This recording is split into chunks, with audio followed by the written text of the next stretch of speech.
सदनदेखि सडकसम्म राजनीतिक, आर्थिक, सामाजिक, कला, संस्कृति हर क्षेत्रका विषय र प्रसङ्ग। यो कार्यक्रम आजको सन्दर्भ। नमस्कार, कार्यक्रम आजको सन्दर्भमा स्वागत छ। म राकेश तिमल सिन्हा। दर्शकवृन्द, कार्यक्रममा आज हामी देशभर भएका राजनीतिक, सामाजिक, आर्थिक, कला, संस्कृति लगायतका विषयलाई विश्लेषणात्मक रूपमा प्रस्तुत गर्ने गर्छौं। आज हामीसँग छन् सनकको निर्णय, देशलाई गृहयुद्धमा धकेल्ने प्रयास। खड्ग प्रसादजीको एउटा सनकको परिणाम देशले के बोल्दैछ भन्दा देशलाई गृहयुद्धमा खड्ग प्रसादजी धकेल्दै हुनुहुन्छ। ढुक्क छ लुम्बिनी प्रदेश सरकार, आउँदैन अविश्वास।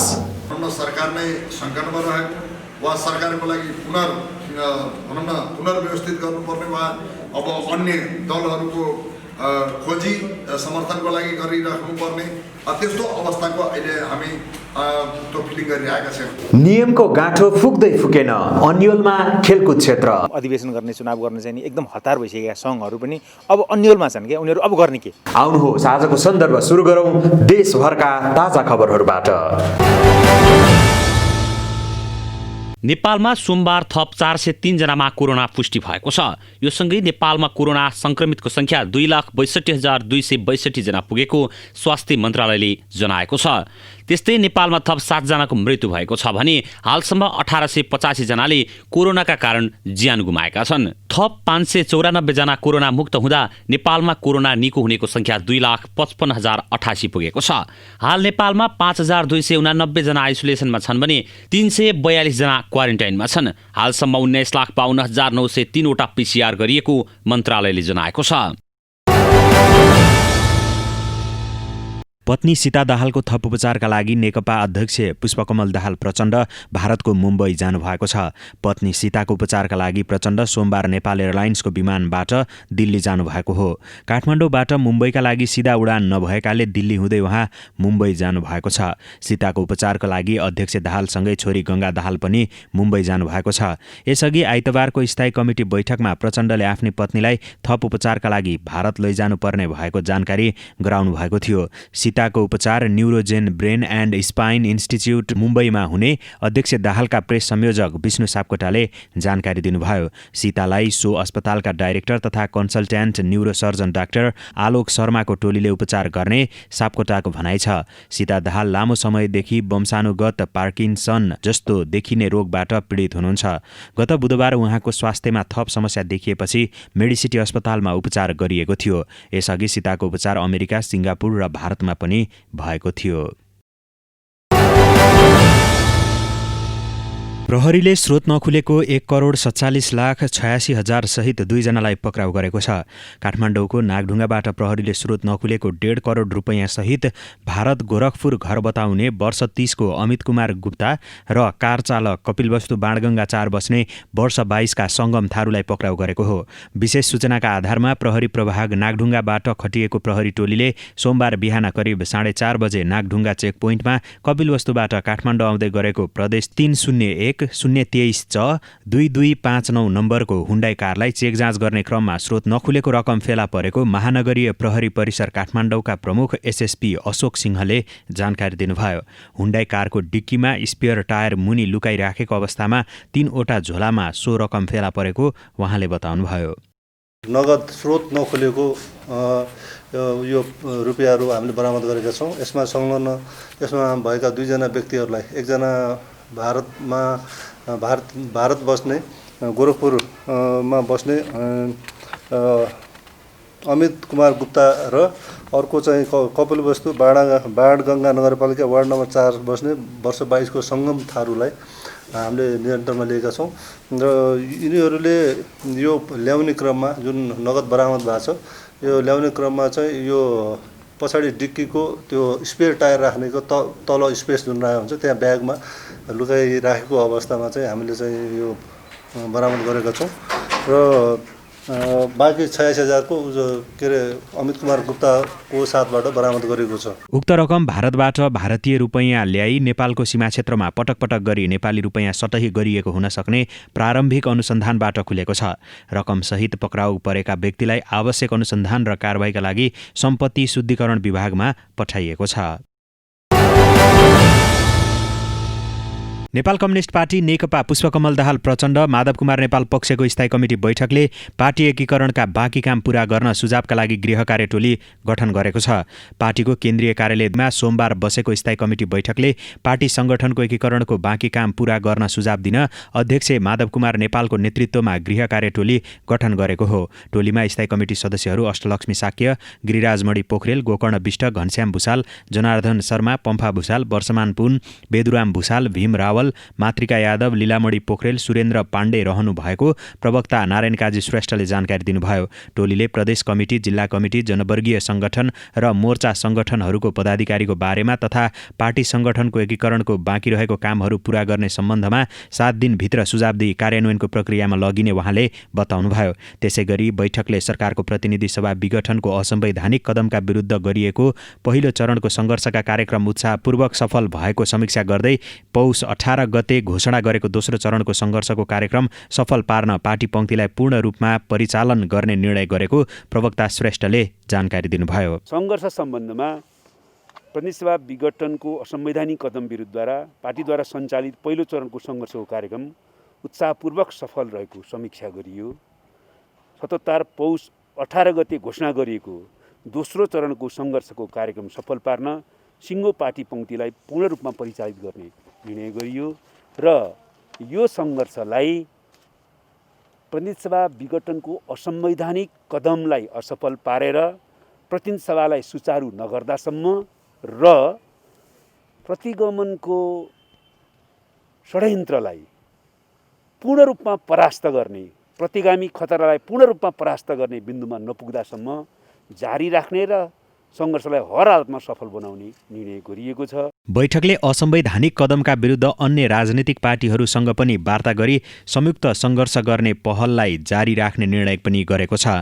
पार्टीको केन्द्रीय सङ्घर्षको अतिरिक्त प्रदेश, जिल्ला, पालिका स्तर तथा वडा स्तरसम्म सङ्घर्ष समिति गठन गर्ने निर्णय भएको प्रवक्ता श्रेष्ठले जानकारी दिनुभयो। प्रवक्ता नारायण काजी श्रेष्ठको संयोजकत्वमा रहेको केन्द्रीय सङ्घर्ष समितिको सचिवालय र कार्यालय गठन गरिएको र सहसंयोजकको जिम्मेवारी स्थायी कमिटी सदस्यहरू योगेश भट्टराई, पम्फा भुषाल र गणेश शाहलाई दिइएको प्रवक्ता श्रेष्ठले जानकारी दिनुभयो।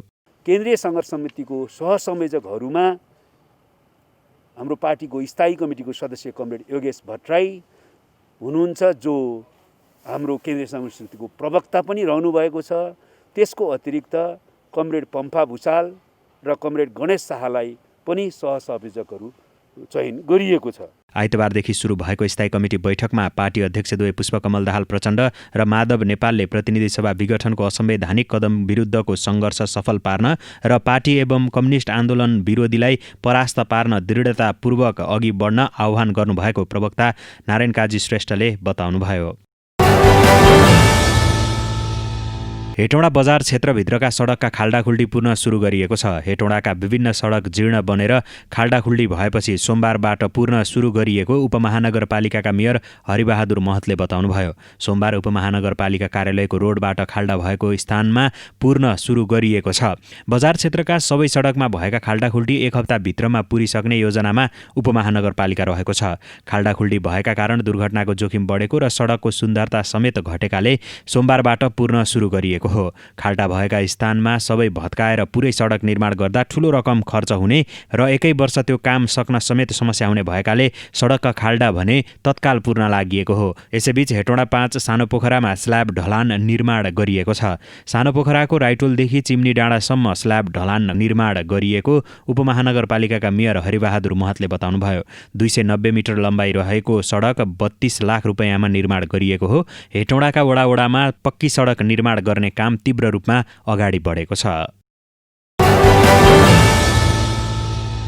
नेपाल कम्युनिस्ट पार्टी नेकपा पुष्पकमल दाहाल प्रचण्ड माधव कुमार नेपाल पक्षको स्थायी कमिटी सदस्य रघुजी पन्तले आगामी आन्दोलन नेकपाकै शक्तिको भरमा अघि बढ्ने बताउनु भएको छ। सोमबार नेपाल कम्युनिस्ट पार्टी नेकपा प्रचण्ड माधव पक्षको स्थायी कमिटी बैठक पश्चात सञ्चारकर्मीलाई संक्षिप्त प्रतिक्रिया दिँदै स्थायी कमिटी सदस्य पन्तले सरकारको संसद विघटनको असंवैधानिक कदमका विरुद्ध संयुक्त आन्दोलनका लागि प्रयास जारी राख्दै आगामी आन्दोलन भने नेकपाकै शक्तिको भरमा अगाडि बढाउने बताउनु भएको हो।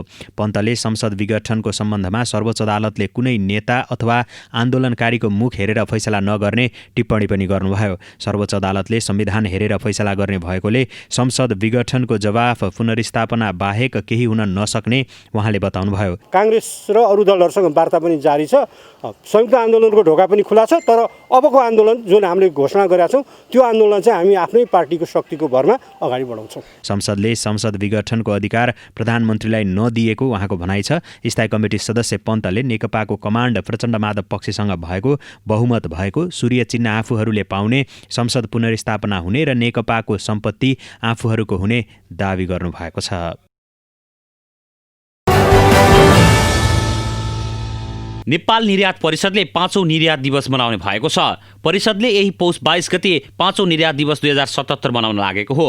सोमबार पत्रकार सम्मेलन आयोजना गरी परिषदका अध्यक्ष हरिबहादुर कार्कीले निकासी व्यापारको सुधार राष्ट्रिय अर्थतन्त्रको मूल आधार भन्ने नाराका साथ निर्यात दिवस मनाउन लागेको बताउनुभयो। नेपाली वस्तुहरूको अन्तर्राष्ट्रिय बजारमा निर्यात प्रवर्धनका निमित्त प्रतिस्पर्धी बनाई निकासी अभिवृद्धि गर्न उद्योगी व्यवसायीहरूलाई प्रेरित गर्ने उद्देश्यले परिषदले हरेक वर्ष निर्यात दिवस मनाउँदै आएको छ। यस्तै निर्यात व्यवसाय बीचको समस्या र व्यावसायिक ऐक्यबद्धता देखाउन, आयातमुखी बजारलाई निर्यातमुखी बनाउन, सरकार र सरकारवालाहरूको ध्यानकर्षण गर्न, निर्यात तथा व्यवसाय बीच सुमधुर सम्बन्ध कायम गर्ने उद्देश्यले पनि निर्यात दिवस मनाउँदै आएको अध्यक्ष कार्कीले बताउनुभयो। नेपाली वस्तुहरूको अन्तर्राष्ट्रिय बजारमा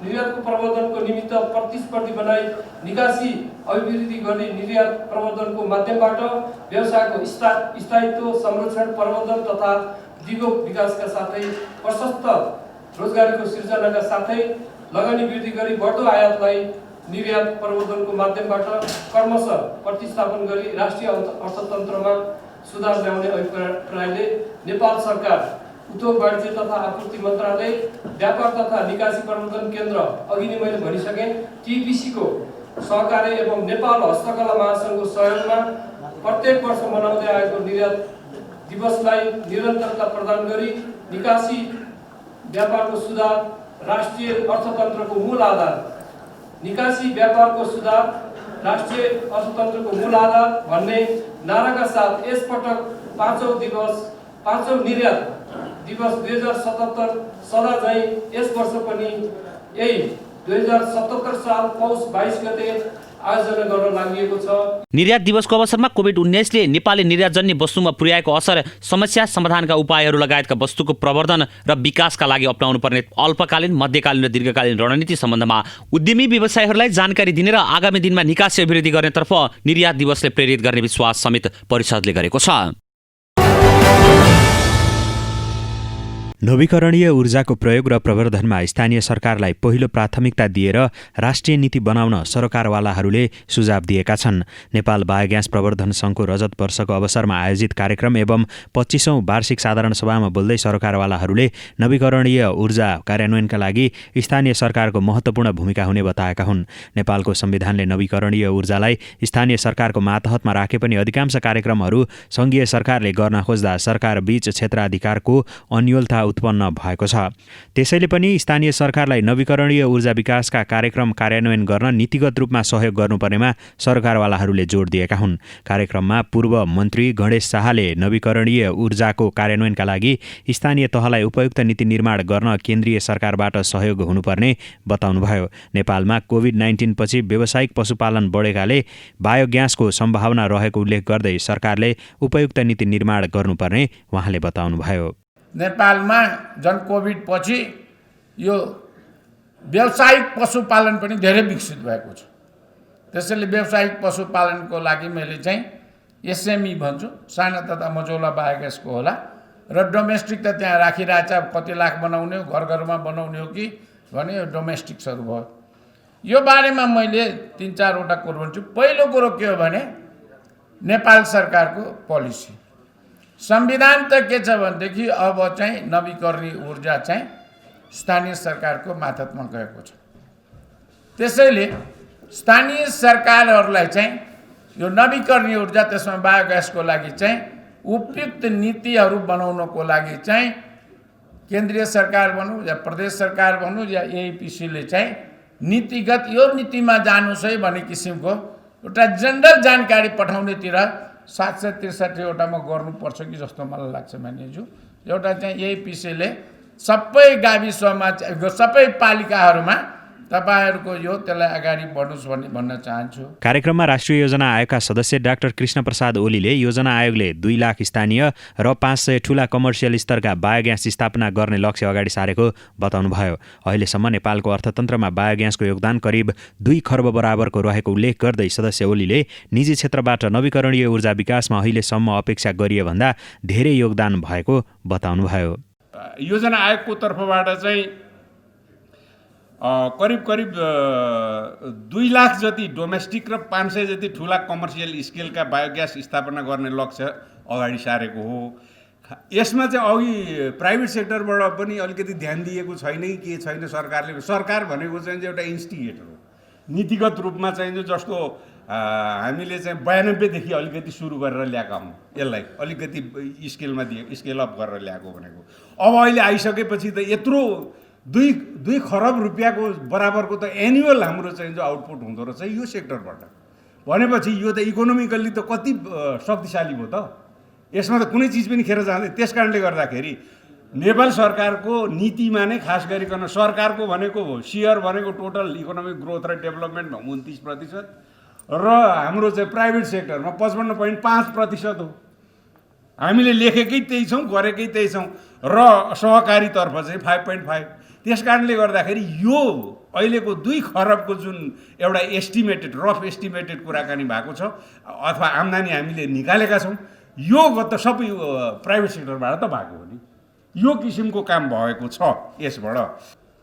हालसम्म नेपालका करिब 4,50,000को हाराहारीमा घरेलु बायोग्यास प्लान्टहरू जडान भइसकेको तथ्याङ्क सङ्घसँग रहेको छ, जसबाट घरमा बायोग्यास चुलो बल्ने मात्र नभई कार्बन व्यापारबाट झण्डै 1 खर्ब बढी राजस्व आर्जन गर्न सफल भएको पनि सङ्घले बताएको छ। मानव अधिकार तथा शान्ति समाजका संस्थापक सभापति कृष्ण पहाडीले प्रधानमन्त्री केपी शर्मा ओलीले देशलाई गृह युद्धमा धकेलेको टिप्पणी गर्नुभएको छ। सोमबार काठमाडौँमा आयोजित एक साक्षात्कार कार्यक्रममा बोल्दै मानव अधिकार कर्मी पहाडीले गणतन्त्रमाथि वितृष्णा पैदा गर्ने र देशलाई गृह युद्धमा धकेल्ने काम प्रधानमन्त्री ओलीबाट भइरहेको बताउनु भएको हो। लामो सङ्घर्षपछि प्राप्त उपलब्धिहरूलाई कुल्चेर गणतन्त्रमाथि वितृष्णा पैदा गर्ने काम भएको बताउनुभयो। संसदमा अविश्वास प्रस्ताव आउँदैछ भन्ने आशंका भएपछि प्रधानमन्त्री ओलीले संसदको प्राण हरण गरेको पनि बताउनु भयो। हिजो भारत र चीनको बीचमा नेपाल क्रीडास्थल थियो, आज संघर्ष स्थल भएको छ।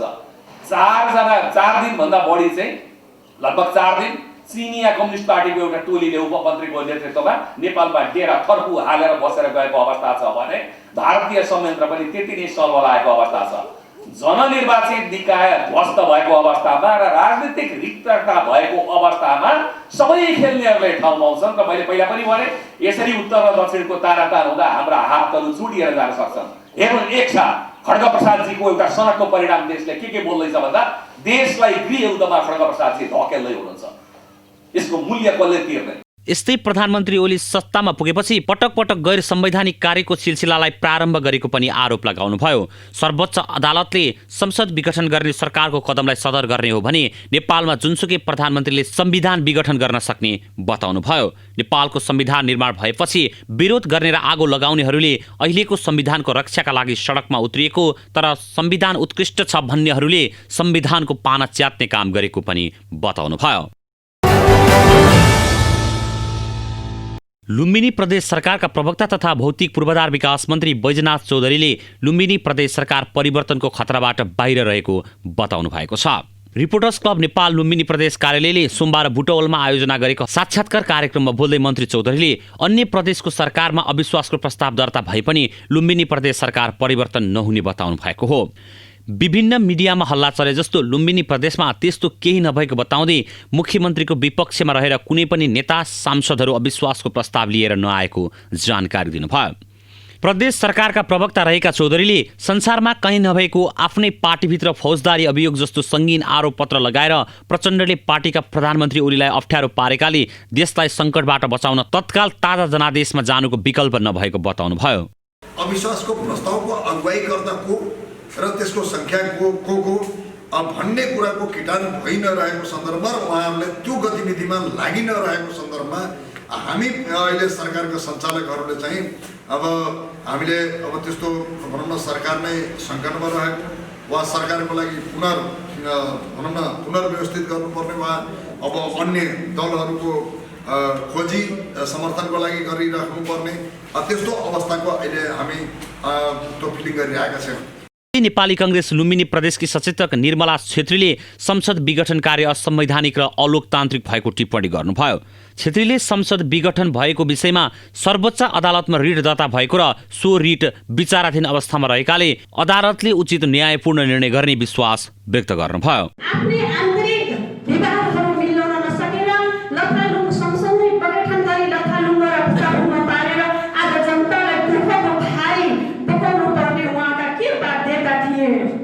कार्यक्रममा जनता समाजवादी पार्टी जसपाका नेता सहर्षराम यादवले संसद पुनर्स्थापना हुनुपर्ने माग गर्नुभयो। गत असार 17 गतेदेखि लागू भएको राष्ट्रिय खेलकुद विकास ऐन 2077 कार्यान्वयनमा ढिलाइ भएको भन्दै खेलकुद सम्बन्ध निकायले आलोचना गर्न थालेका छन्। ऐन कार्यान्वयनका लागि नियमावली बन्ने क्रममा छन् भने गठन हुनुपर्ने बोर्डले पनि पूर्णता पाएको छैन। बोर्ड गठन हुन नसक्दा ऐनले बोकेको मर्मलाई सम्बोधन गर्न पनि ढिलाइ भएको छ। गत आर्थिक वर्षको अन्तिममा युवा तथा खेलकुद मन्त्रालयले जारी गरेको ऐन कार्यान्वयनमा सक्रियताका साथ अगाडि बढ्न सकेको छैन। यही विषयलाई लिएर केही पूर्व मन्त्रीदेखि केही खेलकुद पदाधिकारीले आलोचना गर्न थालेका छन्। देश सङ्घीय संरचनामा पुगिसकेको अवस्थामा जारी भएको खेलकुद ऐनमा स्थानीय तह, प्रादेशिक सरकार र केन्द्रको अधिकार स्पष्ट नहुँदा ऐन कार्यान्वयनमा केही असहज भएको र खेलकुद गतिविधि सञ्चालन गर्न कठिन भएको राष्ट्रिय तथा अन्तर्राष्ट्रिय खेलाडी सङ्घका अध्यक्ष दीपक श्रेष्ठले बताउनुभयो। अहिलेको खेलकुद ऐनले नयाँ खेलकुद यो जुन 77 त्यसपछि आएर चाहिँ नि प्रदेशको जुन खालको खेलकुद ऐन छ अनि त्यसपछि आएर त्यहाँ बनेका खेलकुदका समितिहरू छन् तिनीहरूले अहिले तिनीहरू बार नै यो अलिकति विवादित छ के एकले अर्कोलाई नचिन्ने खालको हैन। अब स्वायत्त हिसाबले भनौँ न ऐन प्रदेशको ऐनको हिसाबले प्रदेशको प्रमुख छ अनि त्यसपछि अब यो केन्द्रको हिसाबले केन्द्रमा अब केन्द्रको ठुलो छ हैन र समन्वयकारी भूमिका निर्वाह गर्ने चाहिँ त्यस्तो खालको चाहिँ ऐनहरू नबनेको अवस्था के। जस्तै अब खेलकुदको जुन पूर्वाधारहरू छ त्यो केन्द्रको मातहतमा छन् तर त्यसलाई चाहिँ लगेर चाहिँ अब यो प्रदेश बनिसकेपछि प्रदेशको मातहतमा चाहिँ के पनि छैन। अब त्यसले चाहिँ नि यो अहिलेको जुन केन्द्रले चाहिँ नि अब प्रदेशलाई चाहिँ हस्तान्तरण गर्नुपर्ने अवस्था छ हैन। अब त्यो हस्तान्तरण गर्ने कहिले हो त्यसको लागि फेरि छुट्टै ऐनले व्यवस्था गर्नुपर्ने के कुराहरू होला, त्यहाँ बेनियमहरू होला। त्यो बेनियमहरू स्पष्ट नभएको कारणले गर्दाखेरि अहिले जति पनि सङ्घहरू छन् जो चाहिँ चुनाव गर्न अब अधिवेशन गर्ने चुनाव गर्ने चाहिँ एकदम हतार भइसकेका सङ्घहरू पनि अब अन्यलमा छन् क्या। उनीहरू अब गर्ने के, हामी अब यो अधिवेशन गर्ने हो कि हामीले अर्को नयाँ कार्यक्रमहरू बनाउने हो कि, ती कुराहरूले गर्दाखेरि एकदम अन्यलता छ। त्यो अन्यलले गर्दाखेरि खेलकुदमा जति पनि स्टेक होल्डरहरू छन् तिनीहरूले चाहिँ आगामी कार्यक्रमहरू चाहिँ बनाउन सकिरहेको छैन। यो बनाउन नसक्नु भनेको खेलकुदको लागि चाहिँ अगाडि बढ्न नदिनु नै हो नि। जारी नयाँ ऐन कार्यान्वयनको पहिलो खुड्किलाका रूपमा राखेप सदस्य सचिव चयन खुल्ला प्रतिस्पर्धाबाट भइसकेको छ। तर ऐनले बोकेको मर्मअनुसार अन्य काम कारबाही सञ्चालनमा कठिनाई र ढिला भइरहेको छ। नयाँ ऐन अनुसार सरकारले राखेप बोर्डलाई पूर्णता दिन सकेको छैन। ऐनले 37 सदस्यीय बोर्ड भनेको छ तर अझै 9 जना सदस्य नियुक्ति हुन बाँकी छ। प्रधानमन्त्री केपी शर्मा ओलीले प्रतिनिधि सभा विघटन गरेपछि हेरफेर गरेको मन्त्रीमण्डलमा ऐनका साक्षी जगत बहादुर विश्वकर्मा पदच्युत भइसकेका छन्। प्रधानमन्त्री ओली निकट मानिने दावा लामालाई नयाँ जिम्मेवारी दिइएको छ। सङ्घीय संरचना अन्तर्गत प्रदेशले के अधिकारको प्रयोग गर्न पाउने, स्थानीय तहको क्षेत्राधिकार के हुने जस्ता विषयमा अझै अन्यल छ। नयाँ ऐन जारी भए पनि केन्द्रले प्रदेश र स्थानीय तहलाई अधिकार सुम्पन अझै सकेको छैन। केन्द्रबाट नै खेलकुद गतिविधि सञ्चालनका लागि गरिरहनुपर्ने अवस्था कायमै छ। बोर्ड सदस्यहरूको नियुक्ति नहुँदा सङ्घका गतिविधि सञ्चालनमा नै अन्यल भएको अध्यक्ष श्रेष्ठले बताउनुभयो। खेलाडीहरूको जुन खालको हामीले सबैभन्दा प्रत्यक्ष रूपमा हेर्ने हो भने सफलता, खेलकुदको सफलता केलाई मान्ने, खेलाडीले गरेको सफलतालाई नै हामीले खेलकुदमा सफलता हासिल गर्यो भन्ने कुरा नै मान्ने हो। त्यसको लागि त निरन्तरको तयारी, निरन्तर ट्रेनिङ, निरन्तरको प्रतियोगिताहरू निरन्तरता हामीलाई भइरहनुपर्छ। त्यो भयो भने मात्रै हामीले अन्तर्राष्ट्रिय स्तरमा या भनौँ भोलिका दिनहरूमा चाहिँ खेलाडीले चाहिँ उपलब्धि हासिल गर्छ र त्यही उपलब्धि हासिल गरेको आधारमा हाम्रो खेलकुद गतिविधिहरू अगाडि बढिरहेका छन् र हामीले चाहिँ सफलताहरू हासिल पार्यौँ है भन्ने खालको कुरा न हो। तर यहाँ त अहिले के छ भन्दाखेरि अगाडि बढ्नलाई नै, खेलाडीलाई अगाडि बढ्ने र जुन खालको एउटा दैनिक क्रियाकलापहरू गर्नलाई चाहिँ अहिले चाहिँ यो ऐन ले जुन खालको यो विनियमहरू नबन्दाखेरि बाधक भएको अवस्था छ। यसले गर्दाखेरि अब यसले भोलिको दिनमा एकदमै खाडल ल्याउने छ। किन भन्दाखेरि मैले भने नि अघि नै नियमित ट्रेनिङहरू प्रतियोगिताहरू सञ्चालन हुँदै गयो भने त्यसले अन्ततगत के गर्छ, रिजल्टहरू राम्रो ल्याउँछ। अब त्यो चिज नै स्टप भइसकेपछि भोलि हामीले ल्याउने रिजल्ट हो नि, रिजल्टलाई हामीले के आशा गर्न सक्छौँ? सक्दैनौँ। ऐनका केही बुदाहरूमा तोकिए बमोजिम हुनेछ भनिएको भए पनि तोक्ने व्यवस्था गर्ने नियमावलीले पूर्णता पाउनेमा अन्यल छ। स्थानीय तहले कुनै मैत्रीपूर्ण अन्तर्राष्ट्रिय खेलकुद आयोजना गर्नु परे केन्द्रसँग समन्वय गर्नुपर्छ कि पर्दैन, यस्ता प्रश्नहरू नियमावलीमा स्पष्ट पार्नु आवश्यक छ। राष्ट्रिय सङ्घ हुन कम्तीमा 4वटा प्रदेशमा सङ्घ हुनुपर्ने प्रावधान ऐनमा छ। ऐन प्रारम्भ भएको 2 वर्षभित्र राष्ट्रिय सङ्घले प्रादेशिक सङ्घ गठन गरिसक्नुपर्ने भनिएको छ। नियमावली नबन्दा त्यसमा पनि समस्या भएको सङ्घका पदाधिकारीहरूको गुनासो रहेको छ।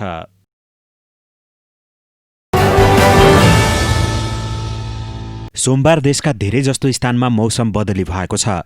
पश्चिमी वायुमा विकसित भएको निम्न चापीय प्रणालीको प्रभावका कारण देशका धेरैजसो भूभागहरूमा मौसम बदली भएको हो। हल्का वर्षा र हिमपातको सम्भावना रहेको जल तथा मौसम विज्ञान विभाग मौसम पूर्वानुमान महाशाखाले बताएको छ। महाशाखाका अनुसार सोमबार देशभर सामान्य बदली रहने र सुदूरपश्चिम प्रदेश, कर्णाली प्रदेश, गण्डकी प्रदेश, बागमती प्रदेश र प्रदेश 1 का उच्च पहाडी तथा हिमाली भूभागमा हल्कादेखि मध्यम हिमपात हुनेछ। यस्तै सुदूरपश्चिम प्रदेश, कर्णाली प्रदेश, गण्डकी प्रदेशका भूभागहरूका केही स्थान तथा लुम्बिनी प्रदेश, बागमती प्रदेश र प्रदेश 1 को भूभागहरूमा हल्का वर्षाको सम्भावना रहेको पनि महाशाखाले बताएको छ। सोमबार राति पनि देशभर बदली रही उच्च पहाडी तथा हिमाली भूभागहरूमा हिमपात हुने र अन्य स्थानहरूमा हल्का वर्षाको सम्भावना रहेको छ। यस्तै मङ्गलबार र बुधबार पनि सोमबारको जस्तै मौसम रहने मौसम पूर्वानुमान महाशाखाले जनाएको छ।